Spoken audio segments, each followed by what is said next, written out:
Well, we'll get your thoughts first, Reek. What do you see going into this season from your Boston Celtics? Yeah, we definitely touched on the Celtics a pretty decent amount, like over the summer and everything. But I'm still at the same point, man. Like I love the KP trade.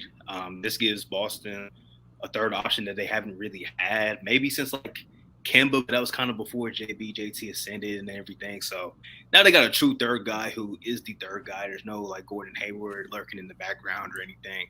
You got your third guy. You got the pecking order that should be set.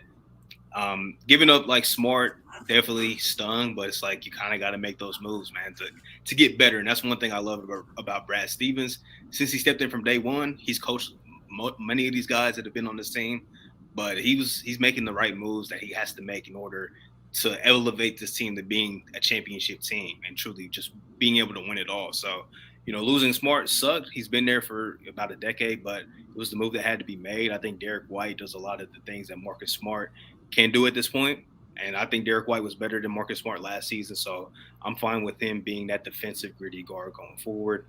I even like moves like getting Svi Mykhailiuk. I like that. Like he's somebody that played really well in Charlotte last year. Shot, I think, 40% from three. Showed a little bit of like creation off the dribble and stuff, which I think is good because it's not something that the Celtics have had off of their bench. It's somebody that can shoot the ball and maybe create a little bit. I think he just provides a different look than like a Sam Hauser or somebody like that. The only concern I really have is just like, one is his health. Like Brogdon down the stretch was hurt, which he's a key piece of the team, especially with Marcus Smart being gone. He has to be how good he was last year, but he has to elevate that in the playoffs. And obviously the injury to his forearm really mitigated what he can do. And then KP, KP was great last season, but he's just somebody that in his career has had injury risk, just being the big 7'3" guy that he is. He's definitely been banged up. Just hopefully he can stay healthy. Hopefully his foot, because he already has plantar fasciitis over the summer. Hopefully that heals and everything. But, this team should be knocking on the door once again. They were a game away from the finals. Despite all that happened in the playoffs, being down 0-3 against Miami, they were still a game away from the finals. And Tatum rolled his ankle. Who knows what happens if that didn't occur? So I'm expecting this team to be right there knocking on the door once again. Yeah, this could easily be like the top team. This could easily be the best version of the Celtics core around the Jays because since these two have been together, we've seen them with like Kyrie and Hayward, but they were young. And then you had them with Kemba and Smart, made a little bit more of a leap. And now we're in this new era with Porzingis. And the way it fits, I was a little skeptical at first because I was like, I don't know if the playmaking's all going to be there. But I've seen a lot of people are very confident in Derek White taking a step and really becoming that true lead guard for them going forward. And if he steps up and he's able to do that effectively, I think this team could be really good because you're talking about a starting lineup. Derek White, Jaylen Brown, Jayson Tatum, Kristaps Porzingis, and Time Lord. Dog. That might be a big lineup, but that's a scary lineup, especially on the defensive side of the ball.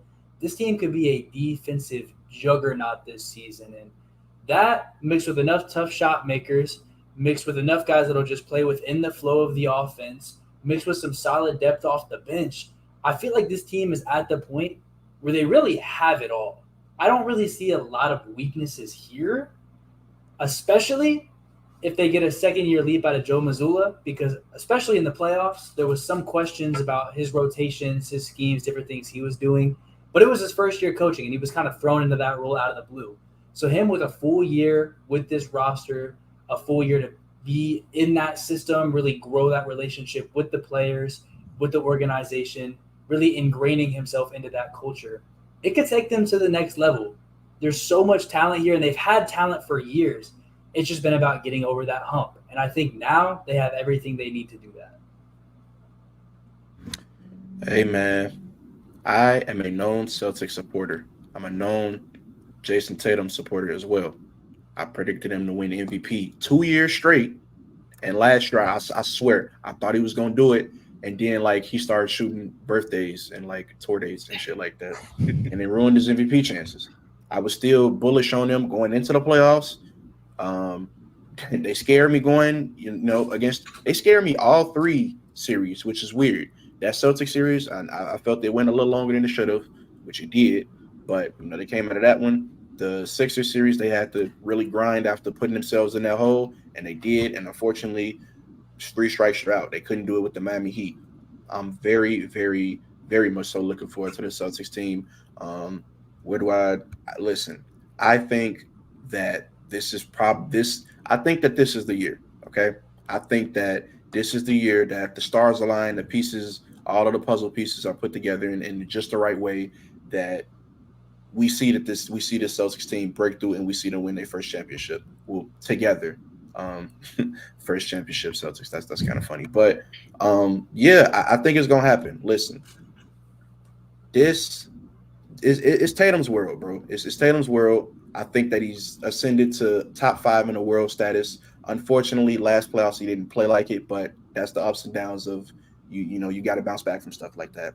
If Tatum really is this top 5 player in the world that I think he is, and that I think he will continue to be, I think that nothing less than like a 1 seed and going into the playoffs and making your presence known and actually being a threat and not taking these games lightly and not bullshitting and having to turn it into gear, once your back's against the ropes.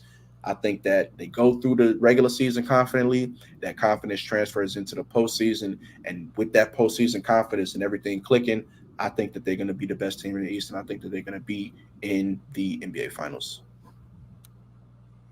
I would not be shocked at all to see that. The biggest thing for them is just going to be health. Like you touched on it, Reek, between Time Lord, between Kristaps, between Malcolm Brogdon, you got 3 of your core 7 rotational guys that are known injury concerns. If they're healthy, the talent is there, the defense is there, the star talent is there, the bench talent is there, Brogdon and whoever they do or don't start between Time Lord and Al Horford when it comes down to it in the postseason.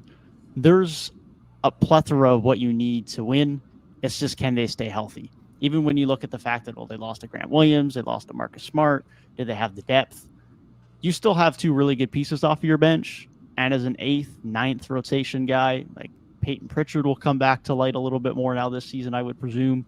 He's fine in that type of role. The O'Shea Brissett addition was nice as well. I think he can provide you some minutes on the wing throughout the course of the season. We saw Sam Hauser do his thing throughout the course of last season as well. Again, not great guys that you want to rely on heavily in the postseason, but they shouldn't have to, assuming they're healthy, which just brings it all back to health. The talent's there. Joe Mazzulla being better in year 2 would be nice, but it really is just going to come down to health with Boston. The talent is so clearly there, and I'm right there with you, Mo. I think if all goes well, this should be a 1 seed and a team that has a very, very good chance to make the finals next year. I want to bring it back. Reek, let me ask you a question, Reek. Go ahead. I know that trading Marcus Smart was probably not something that you expected, or maybe not even something that you wanted, but overall, do you think it was a net positive, even though you're losing a lot of the team identity with Marcus Smart? Because we could all tell who was the team identity, just like Draymond is with the Warriors. You know what I'm saying? He might not be the best player, but he's the heart and soul of that team. So how do you think losing Marcus Smart and regaining that identity, how you think that's going to go for the Celtics? Because that's a big thing that none of us touched on, is they got to find their identity again. Yeah, I don't think it'll be as detrimental as people might think, just because Tatum, Brown, even Al Horford have been with Smart pretty much the majority of his career, since he's ascended to that leadership role. So I feel like it might already be kind of built in. And even Joe Mazzulla's been there, this will be his 3rd year on staff and everything. So I feel like it's kind of built in. It might take a little bit of time, early on in the season, you might see it a little bit, but I feel like by the time they get to February, March, I feel like they'll be fine in that aspect. Definitely it's hard to measure though, because that's something that you can't just really contribute to wins and losses. It's really just something that you just kind of know. Is the identity different? Are they as scrappy defensively? Is there a little bit of rift, arguments on the bench and stuff like that? Because that's stuff that Marcus Smart would really take care of. He would be the one that would talk to the media, kind of call guys out and stuff. So somebody's going to have to step up. Is that going to be Tatum? I would hope so. He is the best guy. Is Al Horford he's still the vet? Is he going to take on more of a vocal role? Who knows? We're really going to have to see. But I feel like the identity is kind of already built in. So I feel like losing Smart won't be too much of a detriment to that department, if that makes sense. I feel like when you look at this team and those questions of like their identity or their health, I feel like the questions around them are so minor compared to the rest of the teams in the East. And that's why I have a bit more confidence in Boston. If I look at the other top players in the Eastern Conference, Milwaukee's getting old. Drew Holiday showed clear regression. We don't know what Chris Middleton's going to be going forward. Brook Lopez was easily their second most impactful player last year, and he's also getting up there in age. So we don't know what's going to happen there. Giannis might have a heavy load to carry. Philadelphia, there's always Embiid's health. He always gets into the playoffs. He gets banged up. And then there's the big James Harden factor of we don't know what that's going to look like come playoff time. Cleveland, we don't know if any of their guys can really show up big time in the playoffs yet, except Donovan Mitchell's done it before, but especially those other guys, we really have no idea what they're going to be like. And beyond that, I don't think anybody else is really what people are considering to even be like a dark horse contender in this conference. I guess you can talk about Miami if you want, but they always have these come from behind runs. And even unless they get Damian Lillard, that changes the game. But I'm going to go off what I see right now. They lost a couple guys in the offseason. And I know counting the Heat out every season is like a trend, but I don't see them beating the Celtics team. That question mark is, can they really do this shit again? They've done it like 2 or 3 times now. So with that, talking about the Celtics, can they find that defensive identity, that scrappiness? Over 82 games? Absolutely. I saw just 2 seasons ago, they didn't have it at all until December. They found it that year and went to the finals. Can they find it halfway through this season? Yeah, but I don't think the negatives at the beginning, even if they were there, would be nearly as bad as how they started that year. And when you talk about those guys that are not the healthiest, even if something happens to one of them, those guys are not like your top 2-3 guys. Like when you look at Milwaukee, Chris Middleton was missing time. That's your second best player. When you look at the Sixers, Embiid always banged up. That's your best guy. When you look at Boston, at best, it's your third best player at the highest. Your top 2 guys, your 2 real superstars, they're going to be there. I'm highly confident in saying that. And anybody else, it might get rough if it's a Porzingis, but I think those gaps are fillable. Yeah, that's the most available duo probably in basketball. Like I can't think of anybody that's probably more available than Tatum. Like Tatum doesn't miss games really, like ever. He doesn't rest. Never really hurt. Brown might miss a game here or there, but he's pretty much always available. So I agree with that, Gabe. But because it's like, if Rob has to miss time, that's why Al Horford's still on the team, because Al Horford can still play pretty good basketball, even though he's getting up there in age or is up there in age. He can still play good basketball. If Porzingis has to miss time, Al Horford's still there. Even if Brogdon misses time, like Devin mentioned, like Peyton Pritchard, still a quality NBA player, still a quality NBA guard off the bench. So. The depth is there. The bodies is there. I want to go back to, you mentioned Derek White earlier in his playmaking. There was a stretch, I don't remember if it was like December or January, but it was like a 2-3 week stretch. He had a lot of games where it was like 7, 8, 9 plus assists. Like he was really playmaking his ass off. I think it's something that's kind of underrated in his game because he was so good defensively last season. He was more efficient than he was his first half season in Boston.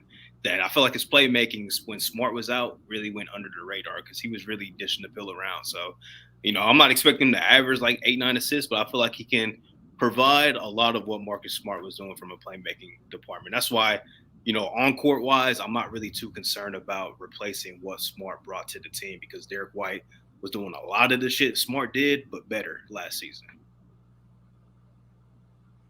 Is bald Derek White going to be a problem? I hope so. I keep forgetting he cut his hair. I hope he's elite. He needed to. He really needed to. Yeah. Hey, man, when it's time to come home, More people need to embrace the baldy, man. Like, there's nothing wrong with being bald. As long as you got facial hair, you should be fine. And even if you don't got facial hair, be handsome. Shit, I don't know.